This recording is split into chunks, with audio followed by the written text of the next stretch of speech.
Hello again. I am so excited to be here, I forgot to do an intro. So now, in the future, here I am, doing this intro.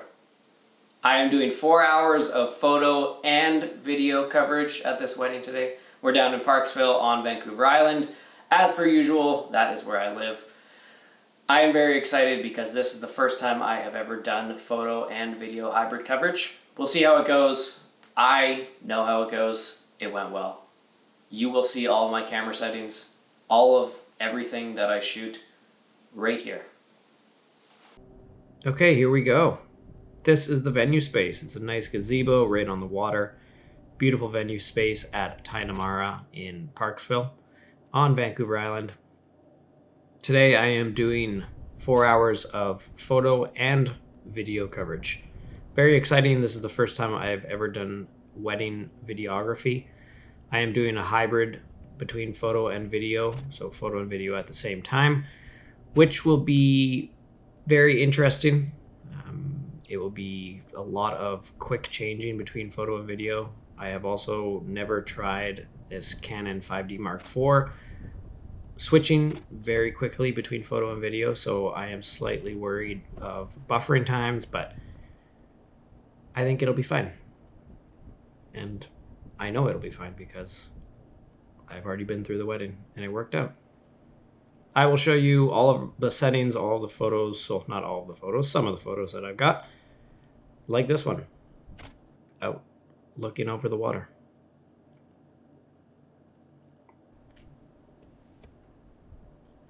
I'm on my 24 to 70 millimeter lens for pretty much all of the wedding.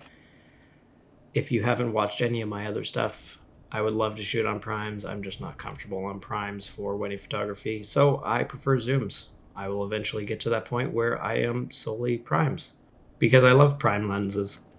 I think they are superior lenses. I love the look of them. Anyways, like I said, I am on my Canon 5D Mark IV for this.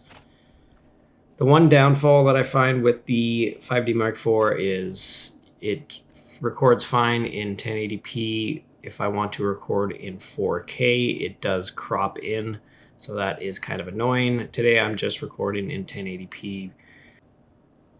Right now I'm just walking around. I arrived about 30-40 minutes before the ceremony begins, and I'm just walking around the resort, grabbing as many photos and videos of the resort. Right now I'm grabbing some photos of some leaves.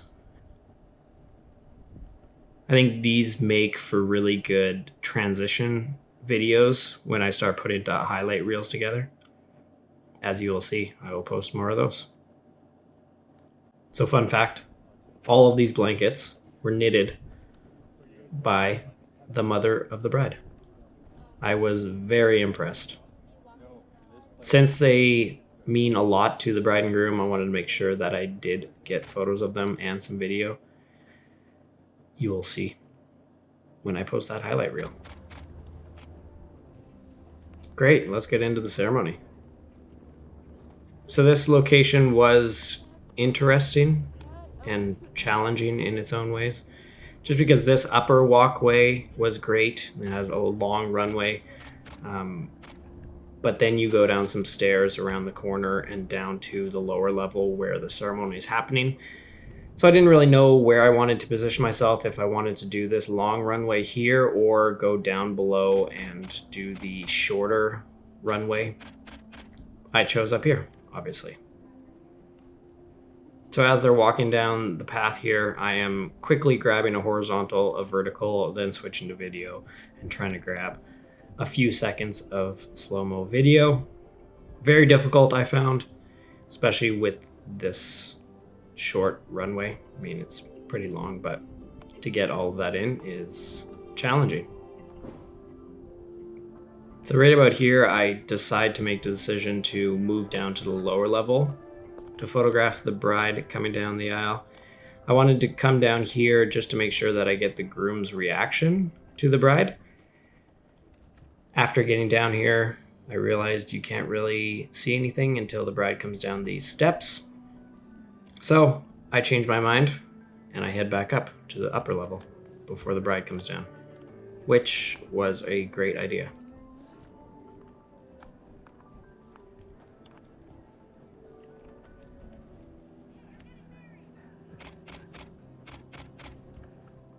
I was thankful that the bride was walking slowly for this, pacing herself. It made it a lot easier to grab horizontals, some verticals, and then switch to video. So as the bride gets closer here, I make the decision to move down to the lower level because I really want to get that photo and that video of the groom's reaction. So I move down below, stand beside the groom, try to cut these guests out. Take a few shots of the bride coming down the stairs and then quickly pan over to get that groom's reaction and some video.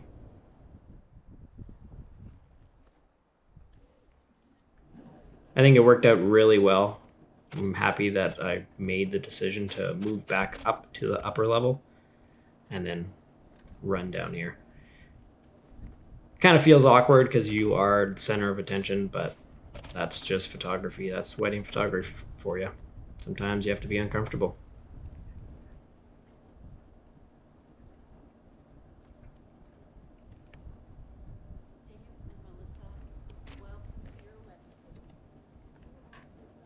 So as the ceremony begins, I dip into the back here. Again, I wish I would have put on my 70 to 200 millimeter lens. I always seem to stick to 70 or 24 to 70 and always regret it. I mean, it works out. It works out fine. 70 millimeters is great. But I wish that I could just grab a little bit closer shots, especially in an area like this where I have a lot of space to move around. I think I was just hesitant because I was doing photo and video. I didn't want to be locked into only, 70 millimeters being the widest I could go. So made the choice to do 24 to 70.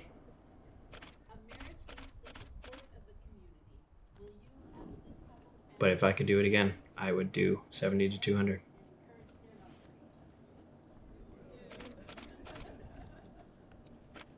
Now I just move around, grabbing as many reaction shots as I can and go back and forth between the bride side, the groom side, photographing family members, recording video. Again, if I would have done this again, or if I could have done this again, I would have recorded more video of the guests.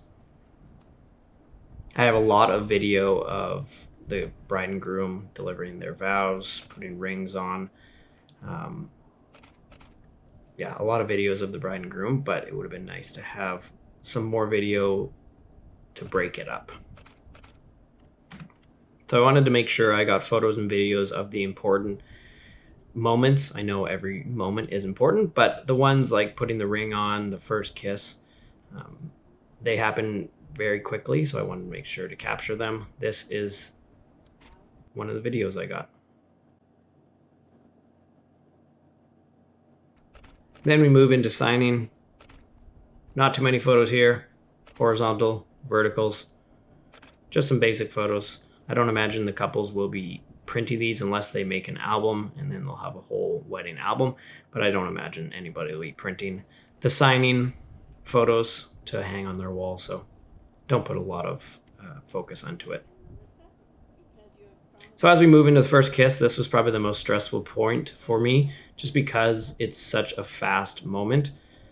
So as it happens, I try to grab as many photos horizontal and vertical, and then I switch to video. So it turns out that the Canon 5D Mark IV isn't great for very quick photo and video switching.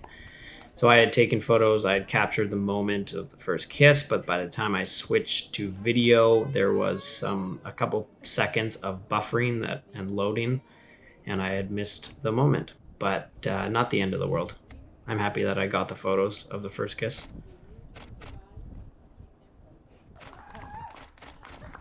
Now I've just moved back here, just waiting for the officiant to announce the couple. And then I will grab as many photos as I can.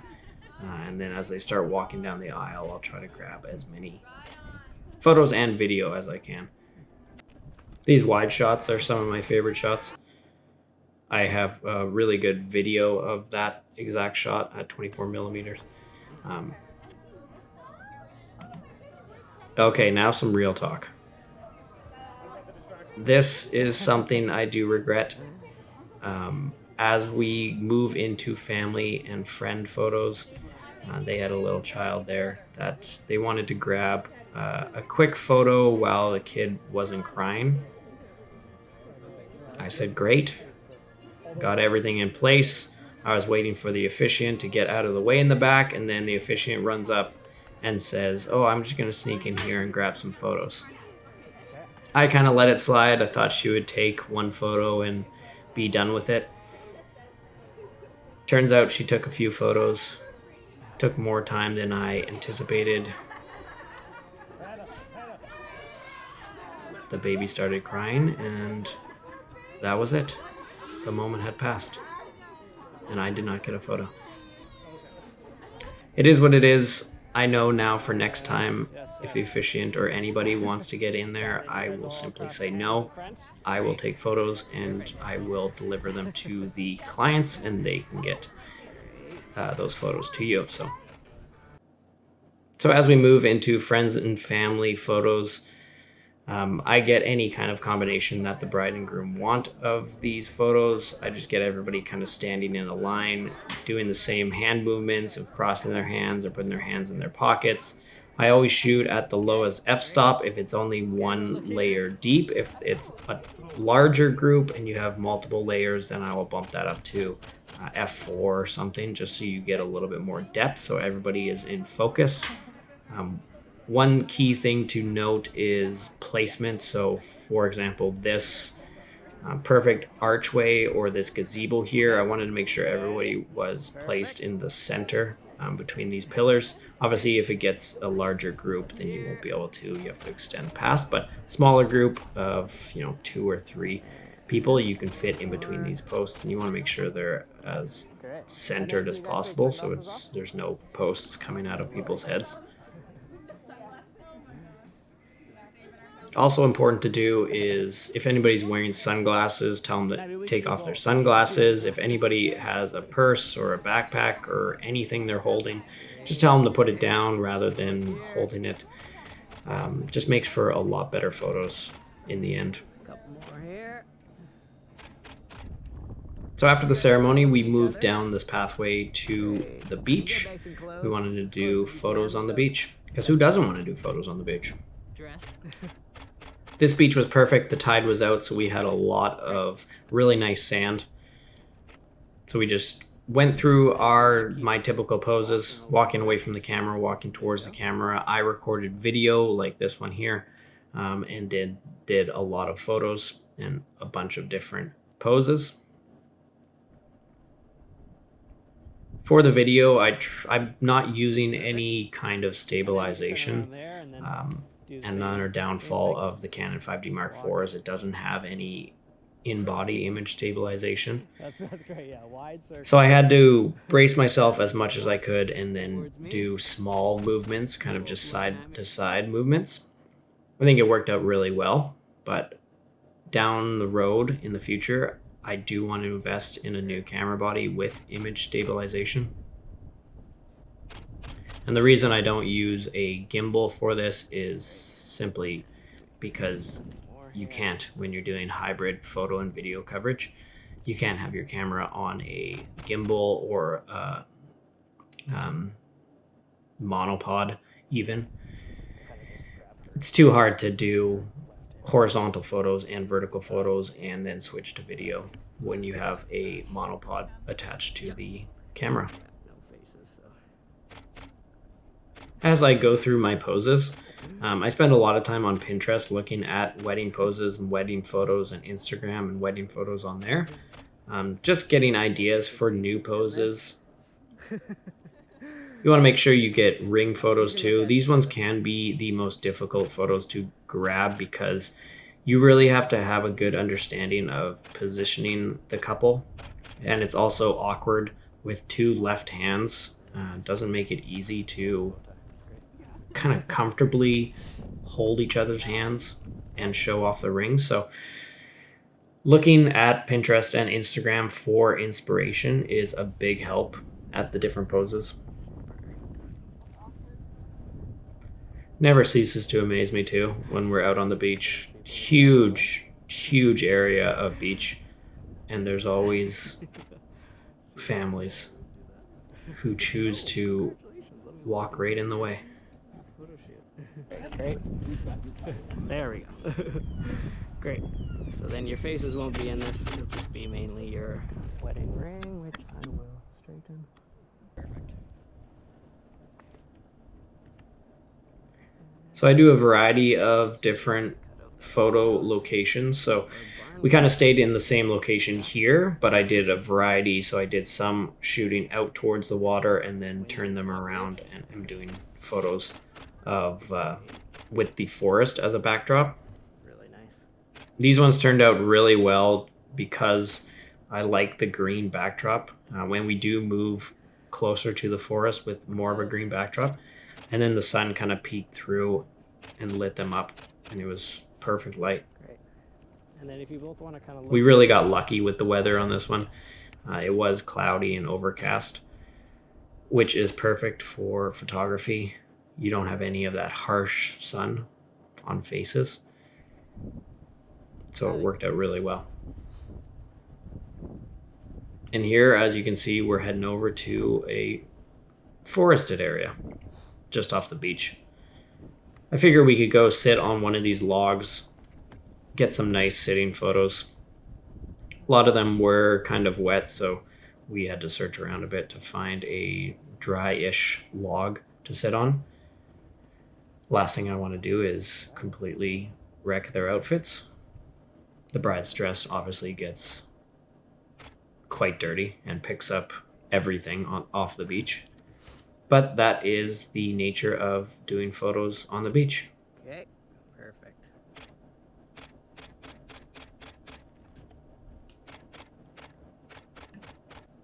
So I really like these photos with the green backdrop. If you know me or have seen any of my other videos, I love photographing couples in the forest. I just think the green behind the suit and wedding dress go perfectly together.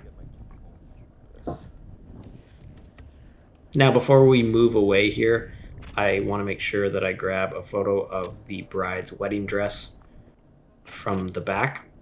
Brides usually really love to see this because they spend a good amount of money on their wedding dress, so they want to see a full-length picture of the wedding dress. My only regret with this is that I wish I would have done this pose out when we were on the nice sand. This sand is also nice, but it has a lot of dry seaweed, as you can see along there. Not as appealing for wedding photos.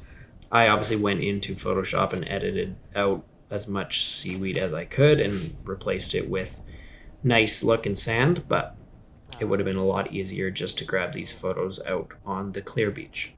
So that's kind of the extent of the wedding photos down at the beach. I stopped the GoPro after I took these photos. However, while we were walking to go back up to the venue, I was grabbing more photos, such as these walking photos, which I always do love taking a lot of walking photos, and video. I think this video is one of my favorite videos. And then we saw some reflections in the water. And I couldn't help myself but grab some more photos. I think these are really cool photos with reflections. So now we're at the reception area. I arrived before the bride and groom to make sure that I could photograph the setup that they have here. It's a very beautiful setup. I'm just grabbing as many photos as I can of this setup. I'm also grabbing some videos for the highlight reel. These are some of the photos I got. I've moved now to my 50mm Sigma Art prime lens. As you can see, amazing photos. I love prime lenses. The bride's father started a fire, which I also really love. Probably took too long and too many photos of this fire. Also recorded videos of it. which I put in the highlight reel. I think it was a nice touch. So the bride and groom arrived. We went off to the side of the house down this pathway to take some more photos. Whenever I can, I take the opportunity just to get as many different locations. It can be the same poses, but different backdrops make for a ton of different variety of photos. And this pathway worked out really well. Again, you know me, big fan of green backdrops.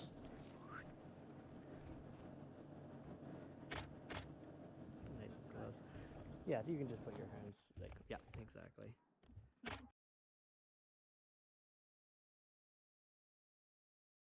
Yeah. Okay, last but not least, the father of the bride had this really cool motorcycle and sidecar, and we clearly needed to get some photos in it. It's just such a cool vehicle. Yeah.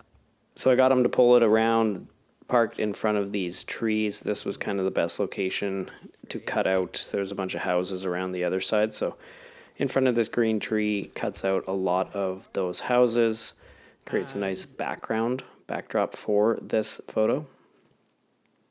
So we got some really fun photos in the motorcycle. This was a lot of fun. The father of the bride was very excited. And that's it. That was 4 hours of photo and video coverage. Like I said at the start, I will be uploading the highlight video in the next few weeks. This was a lot of fun. It was a big challenge for me, just switching between photo and video and trying to capture every moment. It was difficult, but it was very rewarding. I am going to be doing it more often just because I believe strongly that it is a very valuable skill in the wedding photography business. If you can shoot photos and do video for clients all in one, you will be more desirable to hire. This will take a good amount of practice for me. Some key takeaways that I got from it: I feel like I need a new camera body. Obviously I don't. I am just addicted to buying gear. I think if I start doing more video, I will eventually get a new camera body, one that has in-body image stabilization, just so that I can help eliminate the post stabilization that I need to do on the video. Plus, the 5D Mark IV isn't the greatest for video recording. Amazing for photos, videos not great. I would like something also that I can shoot in 4K without it being cropped in. But overall, very, very fun experience. Looking forward to doing more of them. Looking forward to the next video. Thanks for watching. See you later.